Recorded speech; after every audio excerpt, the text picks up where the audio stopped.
This is my review on BBO Season 2, Episode 3. So first we have the fight between Ghetto Barbie and Tequila, and I feel like Tequila was in there until she fell down. Then obviously Ghetto Barbie took advantage of that and then got on top of her as well. I do feel like there was a lot of hair pulling as well. Like it just looked like Tequila was trying to pull out Ghetto Barbie's hair, and that's why security were trying to get her off because she had like a firm grip on it as well. I'm thinking, I don't think the beef is ever that serious for you to now go to rip out the person's actual hair. I also didn't understand why they started undoing Takeda's hair, her natural hair underneath her wig, because obviously the wig got taken off or ripped off. Wouldn't it make more sense to tie up her hair, or at least do two cane rows there? Like that would have made more sense, because more than likely the person's gonna grab the hair to get grip and probably uppercut her. Like that's just my fault. One thing about Pretty P, she's gotta say it how it is. Yeah, she don't give a heck. One thing we can guarantee with Big Legs, no matter what show it is or where she's at, is she's going to speak her mind, regardless if people are going to hate her or like it. And she basically was talking about Ghetto Barbie's dental work. And I'm not sure if it's really the teeth or if it was just like a really bad angle from whoever was recording it as well. But also production and Messy for rolling it back as well, for us to see her teeth like that as well. Like, very messy. I can also see why she's annoyed as well, because if someone's holding my arm in a fight as well and someone's probably getting a licking or potentially getting a licking with me, I'm going to be annoyed too, because why are you holding my arm for? Yeah, you may be trying to help your friend, but you're not helping me at this moment in time, and now you're looking like a op. I feel like Ghetto Barbie was really the MVP of this episode as well.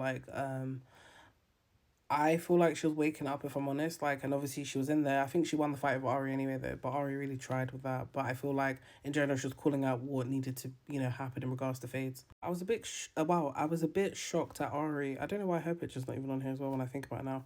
Oh no, her picture is Ari Chanel.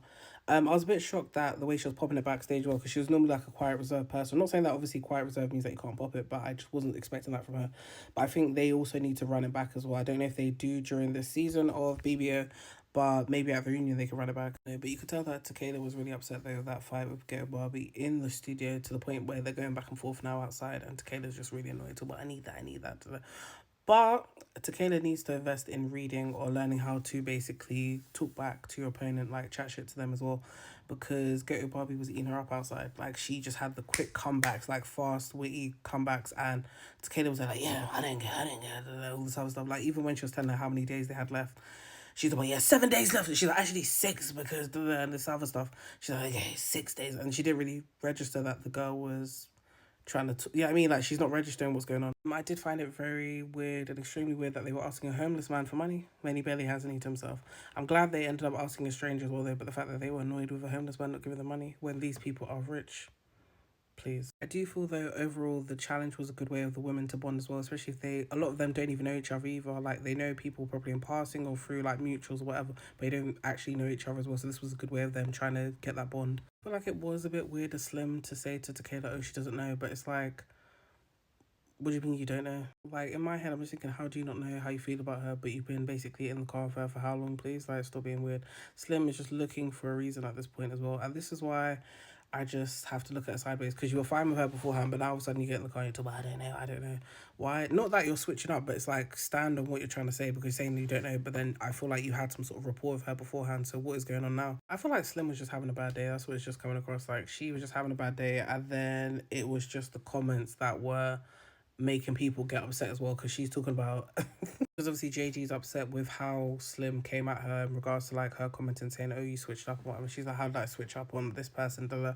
And I feel like the conversation could have been level headed, but Slim then decided to get up. And obviously you're on a show, you're on a network that is known for physical altercation. You don't want to be caught off guard as well, because now someone says the wrong thing and now they're socking you in your face or they're boxing you in your face. There's not a need for that. So I think that's why JG was valid in getting up as well, but I don't think she was valid in her next move. I do feel like Slim has a problem actually expressing herself properly, because I don't think it would have escalated that fast if she had in the beginning expressed herself clearly and said certain stuff to JG, but instead she kind of was like not like shrugging her shoulder, but kind of gave like, I don't give a heck anyway if you accept, you know what I mean, if it flows well or not.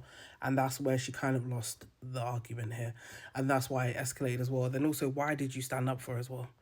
That's another thing as well, because when you're standing up, you should know already how that's going to go. I feel like JG's response, it just went from 1 to 10. I don't think Slim was trying to bully her. I don't believe that at all. I don't respect JG for spitting on Slim either, and I feel like that's very disgusting. And I feel like now that TV has this no spitting policy for all other shows, why did they not have it here and have Slim? I'm not Slim, sorry, JG removed from the show for spitting on Slim, because that was absolutely disgusting as well. And I don't ever condone that as well. Like, have some fucking manners and shame. Then JG talk about, oh, I, didn't really want to do that, and as soon as I did that, I regretted it. You regret it because now if she spits back in your face, you're not gonna like it. That's probably why. As soon as that happened, Slim got right with JG's program, and Slim was tearing her. But I feel like JG kind of got up on her as soon as, Slim was kind of like turning like a kebab on the kebab stick.